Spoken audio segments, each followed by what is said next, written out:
Olá, eu sou a Titanossaura e sou uma dinossauro saurópode. Saurópodes são dinossauros muito grandes e pescoçudos que viveram durante a era dos dinossauros. O primeiro dinossauro conhecido e registrado pela ciência foi o famoso Megalosaurus, que foi descrito em 1821 pelo pesquisador Buckland. Já os primeiros fósseis de dinossauros saurópodes só foram reconhecidos em 1841 e demorou muito tempo até que os pesquisadores conseguissem compreender como eram esses animais, e mesmo assim, muitos aspectos de sua paleobiologia ainda permanecem controversos. Foi o Owen... Opa, espera, esse não, esse. Richard Owen, que em 1942 dá nome ao grupo que juntaria todos os dinossauros existentes, os dinossauros. Mas foi apenas um ano antes, 1841, que Richard Owen descreveu e deu nome a duas espécies de dinossauros saurópodes. O primeiro deles foi Cardiodon, que foi descrito baseado apenas numa única coroa dentária.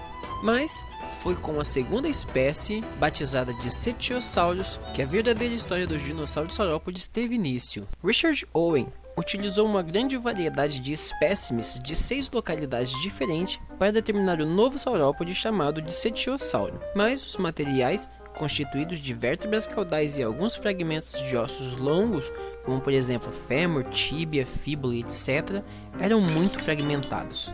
E mesmo assim, Owen já conseguia perceber que o dono daqueles ossos deveria ser muito grande e que provavelmente se assemelhava às baleias. Mas, embora as vértebras apresentassem diversas semelhanças com as baleias, também tinham grandes afinidades com os répteis. A semelhança com baleias e répteis justifica o nome Cetiosaurus, que significa baleia-lagarto, que literalmente era pensado como um crocodilo gigante na época. Após anos de pesquisa dos paleontólogos sobre saurópodes, surgiram diversas espécies baseadas em fragmentos de ossos.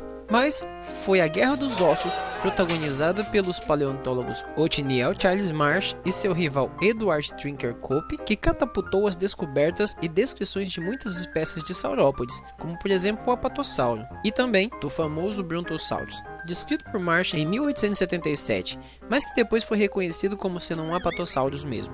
Ainda em 1877, o pesquisador Richard Lydekker encontrou vértebras da cauda de dinossauros saurópodes na América do Sul. Essas vértebras eram um pouco diferentes das apresentadas por Owen, Marsh e Cope. Elas eram procélicas, ou seja, elas tinham a articulação anterior côncava e a articulação posterior convexa, e foi nomeado como titanossauro. Essa espécie de dinossauro não existe mais, e em vez disso, tornou-se Titanossauria, um grande grupo que contém mais de 50 espécies de titanossauros. O Brontosaurus foi entendido como sendo um grande réptil que vivia no pântano, porque possuía um grande corpo e seria muito difícil manter-se em pé fora d'água. E essa imagem dos dinossauros de sangue frio, lento e pantanosos que arrastavam suas caudas perdurou por mais de um século, até que no final da década de 60, o paleontólogo Robert Becker, em 1968, propôs que os dinossauros saurópodes eram de sangue quente, ágeis e que viviam longe dos pântanos. Sem dúvida, isso gerou um grande reboliço na comunidade científica da época. Além de Becker, outros cientistas já haviam especulado essas possibilidades ao analisar pistas de pegadas deixadas por saurópodes, onde essas marcas não mostravam sinais de arraste do corpo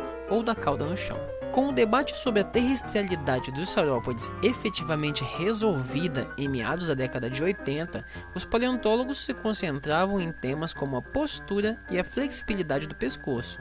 Martin, em 1987, foi o primeiro a fazer uma análise de amplitude de movimento no pescoço de um saurópode e concluiu que esses bichos não poderiam manter o pescoço na posição vertical, como eram sempre representados. Em vez disso, eles deveriam possuir um pescoço mais horizontalizado. A partir daí, os paleontólogos construíram uma nova forma de ver os dinossauros saurópodes, sendo sempre representados com o pescoço e caudas horizontais, ou, no caso do Brachiosaurus, com o pescoço um pouco mais inclinado para cima. Aquela forma dos dinossauros arrastando a cauda no chão e com o pescoço vertical passou a ser considerada obsoleta, e é comumente chamada de pose clássica. A ideia de dinossauros com a cauda e pescoço horizontais ficou tão popular que as pessoas esqueceram que mesmo dentro dos grupos animais podem haver variações variações na morfologia e muitas vezes de forma bem bizarra. Dentro de Titanossauria tem uma espécie chamada Aeolosaurus maximus, que foi encontrada aqui no Brasil, pertinho da cidade de Monte Alto, no estado de São Paulo, e ele possuía algumas diferenças nas vértebras caudais. Os pesquisadores do Laboratório de Macrofósseis da Universidade Federal do Rio de Janeiro descobriram que as vértebras de Aeolosaurus, quando articuladas, davam à cauda do animal uma forma curva ventralmente. A pose da cauda